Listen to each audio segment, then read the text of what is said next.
Tidak sekadar mengerikan, ini bencana yang menghancurkan peradaban. Sudah lebih dari 1.000 orang menjadi korban meninggal sejak Sumatera digulung banjir bandang dan tanah longsor.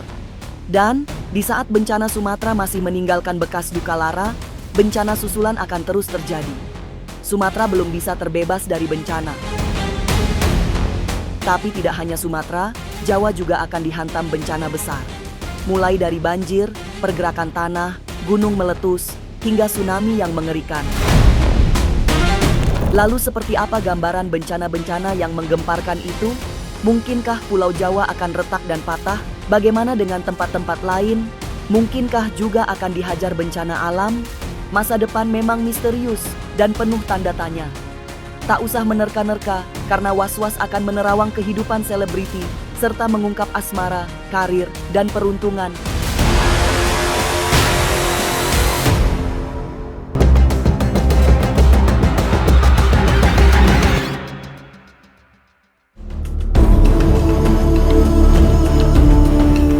Hampir 1 bulan pasca banjir bandang dan tanah longsor yang meratakan sejumlah wilayah di Sumatera, derita belum mereda. Dampak bencana terasa sangat dahsyat dalam memberi kesengsaraan. Semua orang merintih pedih kehilangan segalanya. Sedangkan kerusakan infrastruktur tak kalah parah hingga dibutuhkan waktu sangat lama untuk memulihkannya kembali. Tapi yang lebih mengerikan, Sumatera belum akan terbebas dari bencana alam. Masih akan ada bencana lain yang menambah kesengsaraan. Ahli spiritual Kidemang Banten menitipkan pesan agar masyarakat Sumatera tetap waspada karena potensi bencana masih senagat tinggi. Sumatera masih dikatakan land waspada. Sumatera waspada. Ada beberapa titik yang nantinya itu seperti pergelombangan perputaran. Jadi dari ujung dia akan lari ke sini, titiknya itu nanti akan ada di Jawa Barat. Jadi dari Sumatera dia akan lari ke perbatasan antara Banten dengan Sumatera. Di provinsi Banten akan ada yang namanya perbatasan, di sini letaknya. Jadi ada beberapa titik. Tetapi Sumatera Barat masih di dalam kategori level waspada. Bukan bermaksud menakuti, jika Kidemang memberikan gambaran yang bencana yang akan datang jauh lebih mengerikan. Tidak hanya banjir bandang atau tanah longsor yang memberi ancaman, karena gunung berapi juga bersiap memuntahkan isi perutnya.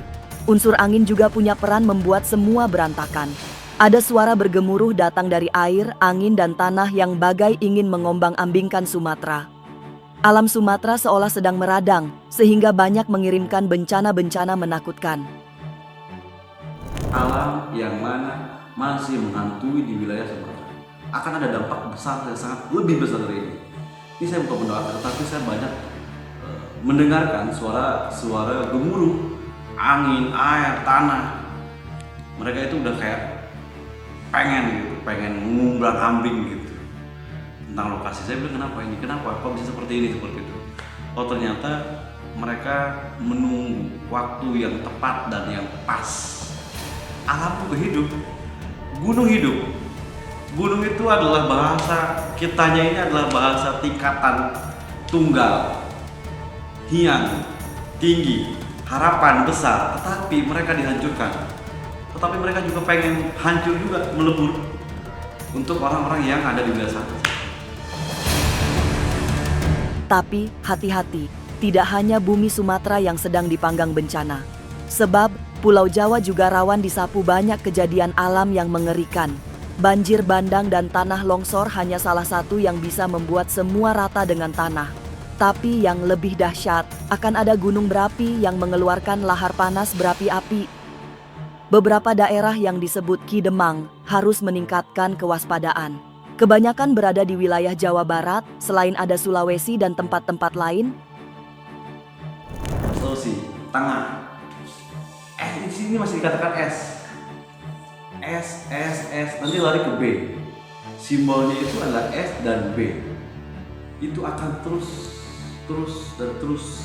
elemen api, elemen tanah, elemen angin, air lebih besar sekali. Di penghujung, di awal, setelah hari kemenangan umat muslim adalah di bencana sama larapati seperti itu. Larapati ini sesuatu yang bersifat kita mau menggunakan pun kita akan tetap sakit hati. Kita mau berdiri pun susah untuk berdiri karena sudah memang fasenya itu. Jadi air gunung tanah ini akan berhamburan mengeluarkan lahar panas. Itu nanti saya kayak merasakan ada beberapa titik jantung gunung ini mengeluarkan lahar panas jauh sekali. Hitungannya bukan sekilo 2 kilo, puluhan kilo. Atau puluhan kilo, dan ini masih di wilayah ada di Jawa Tengah, di Pulau Jawa lah. Saya anggap ini Pulau Jawa. Dan ini sudah aktif. Dan ada satu gunung di wilayah Jawa Barat yang tiba-tiba mengeluarkan deng. Dan itu membuat warga sekitar dan jaraknya itu kurang lebih hampir 100 kilo itu terkena dampak. Jawa Barat sepertinya akan menjadi pusat bencana alam setelah Sumatera, tapi Jawa Tengah dan Jawa Timur juga tetap berpotensi porak-poranda oleh bencana alam. Ki Demang Banten malah melihat semua yang menghancurkan datang bersamaan sehingga sulit untuk menghindar. Kejadian-kejadian menakutkan nyaris tak dapat ditebak. Datang dengan tiba-tiba tanpa bisa diprediksi sebelumnya, tanah bergetar, membawa dampak yang telak. Tapi dampaknya itu bangunan itu kayak prek gitu. Dan ada air kecil lama-lama besar, tetapi di wilayah perbatasan. Kalau kita berbahasa gempa bumi, ya itu pekerjaan BMKG. Tapi kita membahasakan ini adalah getaran tanah. Getaran tanah seperti mengeluarkan kayak orang pegal, seperti itu. Nah, ini terasa sekali di wilayah Jawa Barat. Jawa Barat, Pulau Jawa, khususnya Pulau Jawa ini akan banyak sekali gerakan-gerakan tanah yang tidak bisa diprediksi oleh BMKG. Tiba-tiba tak. Ada beberapa jantung gunung yang tiba-tiba aktif lalu mengeluarkan lahar, dan yang sudah aktif juga ada di wilayah Jawa Barat, Jawa Tengah, Jawa Timur. Ada beberapa kali peringatan besar berhamburan, bahkan mereka tidak bisa tidak menghiraukan orang lain. Saudara pun udah lari-lari aja. Ini ada di pertengahan keretakan hancurnya rumah itu bahkan sampai tertimbun. Jadi tidak ada yang namanya atap lagi. Atap itu cuman mungkin sedikit kecil, orang itu bisa jalan di atas genteng seperti itu. Jadi ini kan ada wilayah Jawa tinggi, bangunan 10 meter lebih, cuman rata seperti itu. Tetapi lari ke Jawa Barat, air besar. Retakan dari getaran tanah itu bisa mencapai ratusan kilo. Jadi sangat berbahaya sekali. Semua yang menakutkan itu akan semakin lengkap dengan datangnya tsunami yang selalu penuh misteri. Tidak ada yang bisa meramal kapan tsunami datang, tapi tanda-tandanya sudah diihat Ki Demang Banten, bakal terjadi di sekitaran pertengahan tahun depan. Walaupun selalu misterius, tapi tsunami bukan ancaman semu. Ia nyata, karena pernah terjadi di masa lampau dan akan kembali terjadi di hari-hari berikutnya dengan siklus yang samar. Bencana tsunami akan datang pertengahan tahun depan. Kalau kita berbicara tsunami, anggap saja ini adalah air yang dihasilkan oleh getaran tanah, tetapi air ini juga sudah menunggu sekian lama, ingin menyapu. Ini kejadian bukan baru kali ini, dan ini pernah terjadi, tetapi sudah terhitung puluhan tahun, sudah pernah terjadi. Maka akan ada beberapa lokasi tempat tinggal daerah terkubur. Saya merasakan dari kemarin juga, dari minggu yang lalu, ini seperti pertengahan tahun 2026. Untuk saat ini di bulan Desember dan seterusnya tidak ada yang namanya pergerakan seperti bencana dasar. Tapi setiap per tahun ada yang namanya tumbalisme, gerakan-lisme, atau alam sedang mencoba berdiri tetapi alam dirusak. Mereka sedang menguji.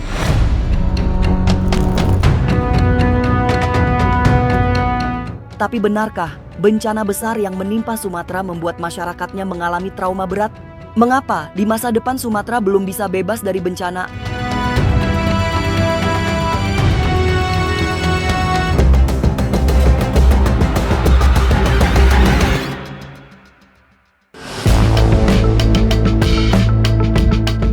Meresahkan, energi bencana dalam terawang batin Kireman Sancang sebagai ahli spiritual belum hilang dari Sumatera. Potensi bencana susulan masih sangat mungkin terjadi, malah dengan kerusakan yang barangkali jauh lebih parah. Secara spiritual, Sumatera sedang memasuki fase kehancuran sebelum nanti kembali ke fase pemulihan. Kireman melukiskan, sampai bulan Januari tahun depan, bencana akan terus terjadi. Malah, ada gambaran bahwa bencana bakal abadi di sepanjang tahun 2026 mendatang. Dalam penerawangan mata batin saya, energi bencana di Sumatera belum sepenuhnya reda. Dua fase sedang berlangsung. Yang pertama, fase air, banjir, longsor, dan aliran sungai yang enggak stabil. Ini diperkirakan berlangsung hingga awal Januari ketika curah hujan mulai berkurang. Kedua, fase tanah, gempa kecil, pergeseran tanah. Retakan ini bisa terjadi hingga 2-3 bulan ke depan. Karena tanah yang jenuh, air butuh waktu untuk pulih dan menguap kembali. Kenapa lama? Sumatera saat ini berada dalam tekanan lempeng bumi, ketidakseimbangan energi tanah, dan perubahan cuaca ekstrim. Dari sisi batin, tanah Sumatera sedang gelisah, nggak stabil. Seperti seseorang yang baru saja kehilangan keseimbangan dan butuh waktu untuk berdiri. Jadi, bukan hanya musim hujan, tapi juga energi bumi yang sedang kacau. Sudah hampir 1 bulan, Sumatera dibuat merana akibat bencana yang membuat semua porak-poranda. Rumah-rumah musnah, jalanan remuk, sementara kesengsaraan rakyat seperti tak tertanggungkan. Menjadi korban bencana, masyarakat Sumatera Utara, Sumatera Barat, Aceh hanya bisa berharap akan ada keajaiban sehingga hidup mereka kembali tertata seperti semula. Kerugian sangat nyata, bukan hanya material tapi juga trauma yang akan berkepanjangan. Apalagi, bencana telah memisahkan mereka dari semua yang dimiliki. Mulai dari harta benda, tempat tinggal, sampai sanak saudara. Mereka yang selamat dari jerat maut banjir bandang dan tanah longsor juga dibuat kehilangan harapan, karena kini hidup di pengungsian dengan mengandalkan bantuan. Saya melihat jelas dari mata batin saya, jalan-jalan retak seperti urat tubuh yang terputus, rumah-rumah roboh seperti tulang patah, lahan-lahan pertanian tenggelam, nggak lagi bisa ditanami dalam waktu dekat. Kerugiannya bukan sekedar angka, tapi anak-anak kehilangan sekolah, ibu-ibu kehilangan dapur, ayah-ayah kehilangan ladang dan penghasilan. Ekonomi desa lumpuh, pasar mati, dan transportasi putus. Dampaknya akan berlapis. Pemerintah akan kewalahan, biaya rehabilitasi sangat besar. Trauma akan menetap di batin korban dan keluarga. Jika enggak ada ritual netralisasi tanah, kerusakan energi ini bisa terus menyebar dan berdampak lebih lama dari bencana fisiknya. Memang menyedihkan. Hingga saat ini, sudah lebih dari 1.000 nyawa jadi tumbal bencana. Angka itu akan terus bertambah, karena korban yang belum ditemukan masih berjumlah ratusan orang. Dalam penerawangan saya, banyak korban meninggal dalam keadaan kaget, trauma, dan belum sempat berpamitan. Beberapa bahkan belum ditemukan jasadnya, membuat roh mereka terkunci antara alam dunia dan alam roh. Arwah yang meninggal dalam bencana besar seperti ini sering tersesat. Mereka bingung, takut, dan masih merasa hidup. Mereka butuh dibacakan doa oleh keluarga, dikirimkan doa massal. Jika memungkinkan, dilakukan ritual pelepasan sukma. Jika tidak, maka arwah-arwah ini akan tetap tinggal di lokasi bencana dan menambah aura berat di tempat itu, mengganggu regenerasi energi alam di sekitarnya, dan berpotensi menyebabkan mimpi buruk, penglihatan aneh, atau gangguan spiritual di masa mendatang. Dalam penerawangan mata batin saya, ya, masih ada. Energi kehilangan yang saya tangkap menunjukkan ada sosok-sosok arwah yang terkunci di bawah tumpukan lumpur dan material berat. Beberapa arwah tampak berdiri dalam bayangan gelap, seolah menunggu tubuhnya ditemukan. Ada juga arwah yang berusaha memanggil, tapi terhalang oleh kuatnya energi air dan tanah yang menutupinya. Biasanya, ketika tubuh korban belum ditemukan, arwahnya belum bisa naik, masih melekat pada titik ia terjebak. dan masih memunculkan tanda-tanda halus seperti hembusan angin, getaran tanah, atau penglihatan samar bagi orang-orang yang peka. Memang memprihatinkan, saat Sumatera belum bangkit dari kehancuran, ancaman bencana masih menunggu. Energi bencana masih senagat kuat sehingga semua orang harus waspada. Tapi demi menghindari amukan bencana susulan, apa yang perlu dipersiapkan? Sesaat lagi Was-Was akan mengungkapnya. Tetap like, subscribe, dan share. Karena Anda patut was-was sebelum menyaksikan Was-Was.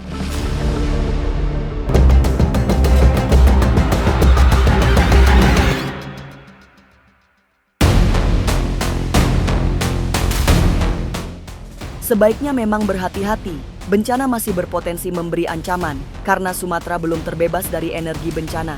Tapi Kiriman Sancang memiliki rumusan untuk menghindari bencana atau minimal meminimalisir dampak yang lebih parah. Pertama, yang perlu dilakukan adalah mengisi hati dengan segala ketenangan batin. Persiapkan diri dengan kepasrahan kepada Tuhan karena hanya Tuhan yang bisa menolong di saat semua orang terancam maut. Dengan ketenangan batin, semua bisa dihadapi karena selalu ada keyakinan bahwa bencana bakal dilewati dengan baik. Dari sisi spiritual dan manusiawi, ada 3 hal besar yang harus dilakukan. Yang pertama, menjaga ketenangan batin dan kebersamaan keluarga. Batin yang panik menarik energi negatif, batin yang tenang mengundang pertolongan.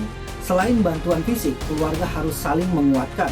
Jangan berpisah jauh dan tidur di tempat aman yang kering. Energi kekeluargaan sangat penting untuk menghalau rasa takut yang bisa membuka pintu gangguan gaib di tempat bencana. Kedua, melakukan doa bersama untuk korban yang belum ditemukan. Doa ini membantu arwah yang tersesat menemukan jalan, mengurangi energi berat di lokasi, meringankan beban batin para korban yang masih hidup. Dalam bencana besar, doa kolektif sangat kuat efeknya karena energi yang terkumpul mengalir ke semua titik bencana. Menghadapi bencana dengan ketenangan batin juga membuat panca indera menjadi lebih peka, terutama menangkap sinyal-sinyal alam yang berbeda. Banyak tanda-tanda bencana yang muncul sebelum peristiwa besar datang. Masalahnya, tidak banyak yang berhasil menangkap pertanda alam, sehingga antisipasi selalu terlambat dilakukan. Tetap waspada pada peringatan alam. Tanda-tanda seperti tanah bergetar halus, bau tanah menyengat, suara gemuruh samar, air sungai tiba-tiba berubah warna. Itu adalah bahasa alam yang harus dipahami. Bagi daerah rawan, jangan kembali ke rumah sebelum dinyatakan aman. Hindari tebing dan bantaran sungai, dan tetap dekat dengan pusat evakuasi. Bencana alam memang nggak bisa ditebak, tapi energinya bisa dirasakan, dan tanda-tandanya bisa dibaca, baik secara fisik maupun batin. Bencana memang tidak pernah datang dengan sopan santun, karena ia menghancurkan siapa saja yang tidak memiliki kesiapan batin. Tapi mudah-mudahan, dengan ketenangan jiwa, serta selalu berserah diri pada Tuhan, kita mampu menghadapi setiap ancaman bencana. Pemirsa, saksikan terus Was-Was, yang akan meneropong kehidupan para selebriti, tentunya hanya di channel YouTube ini. Dan, pastikan untuk subscribe, like, dan share channel, karena Anda patut was-was sebelum menyaksikan Was-Was.